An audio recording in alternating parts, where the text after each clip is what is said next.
नमस्ते। कहानियाँ दिल की में आपका एक बार फिर से स्वागत है।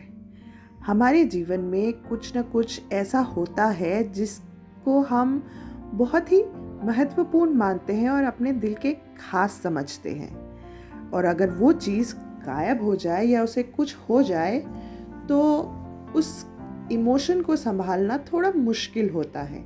हमारी आज की कहानी कुछ ऐसे ही वाक्य पे है। तो चलिए शुरू करते हैं आज की कहानी, गुमशुदा साड़ी। दिल्ली के चोपड़ा परिवार के व्यस्त घर में अफरा तफरी एक आम बात थी। 3 पीढ़ियां एक छत के नीचे रहती थीं और ड्रामा हर रोज का हिस्सा था।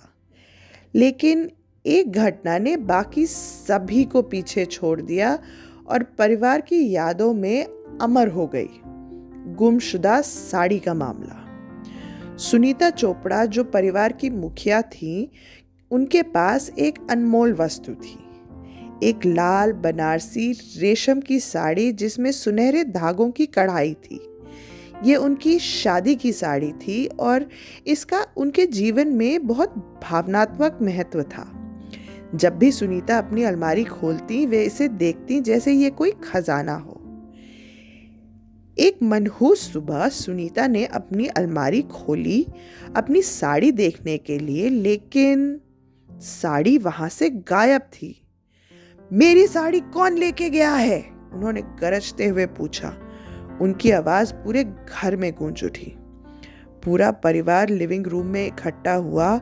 उनका बेटा राजेश, उनकी बहू नेहा, उनका शरारती पोता अर्जुन और उनकी नाक में दम करने वाली लंत विमला।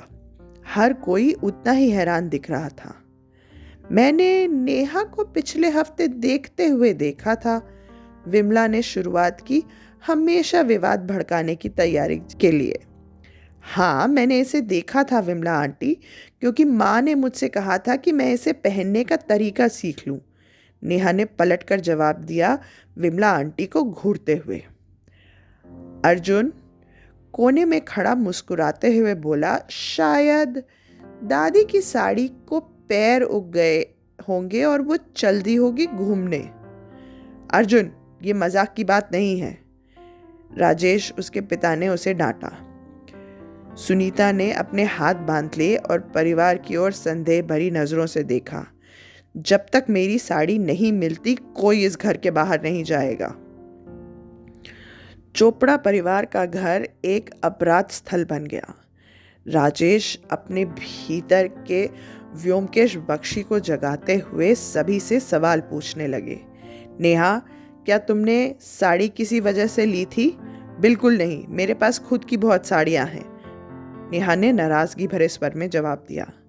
विमला, जो हमेशा अनचाही थ्योरी देने के लिए तैयार रहती थी, ने सुझाव दिया, शायद नौकरानी ने इसे ले लिया होगा। तुम लोग तो जानते हो ऐसी बातें होती रहती हैं। नौकरानी माला, जो ये सुन रही थी, हाथों को कमर पर रखकर अंदर आई। मैं यहाँ 10 साल से काम कर रही हूँ। क्या आपको लगता है कि मैं अपनी नौकरी खतरे में डालूंगी एक साड़ी के लिए?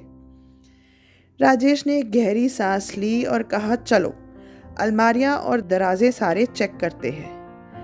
जैसे ही सबने हर कोने की तलाश शुरू की, विमला ने अपना नाटक शुरू कर दिया। वे हर दराज को नाटकीय अंदाज में खोलती, यहाँ तक कि फ्रिज और माइक्रोवेव भी चेक करने लगी। क्योंकि जानते हो ना, ऐसा होता है, लोग कभी कभी चीजें सबसे अजीब जगहों पर छुपा देते हैं, उन्होंने घोषणा करते हुए कहा। कौन फ्रिज में साड़ी छुपाएगा? अर्जुन ने हंसते हुए बोला। घंटों की तलाश के बाद भी साड़ी का कोई अता पता नहीं चला। फिर नेहा को एक सुराग मिला।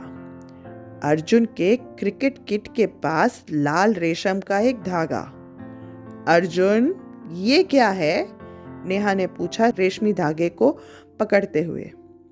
अर्जुन का चेहरा पीला पड़ गया। ये कुछ नहीं है, शायद यहाँ गलती से आ गया होगा।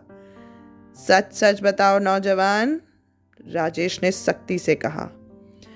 घिरा हुआ महसूस करते हुए अर्जुन ने कबूल किया, ठीक है, मैंने साड़ी उधार ली थी अपने स्कूल के फैंसी ड्रेस प्रतियोगिता के लिए।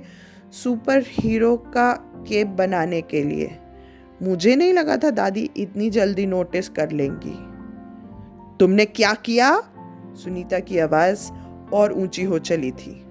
दादी शांत हो जाओ, मैंने इसे कोई नुकसान नहीं पहुंचाया है, मेरे स्कूल बैग में है, अर्जुन ने उन्हें शांत करने की कोशिश करते हुए कहा। अर्जुन ने अपनी बात सच साबित करते हुए साड़ी वापस ला दी। ये थोड़ी सी सिकुड़ गई थी लेकिन सुरक्षित थी। सुनीता ने इसे उसके हाथों से छीना और ऐसे पकड़ा जैसे वो खोए हुए बच्चे को अपने सीने से लगा रही हो। तुम पूछ सकते थे अर्जुन, ये साड़ी सिर्फ कपड़ा नहीं है, मेरे जीवन का एक हिस्सा है, उन्होंने अर्जुन को समझाते हुए कहा। विमला जो इस पूरे नाटक का आनंद ले रही थी बोल पड़ी, चलो कम से कम अब हमें ये तो पता चल गया कि इसे पैर नहीं उगे हैं। ये सुनकर सुनीता भी हंस पड़ी।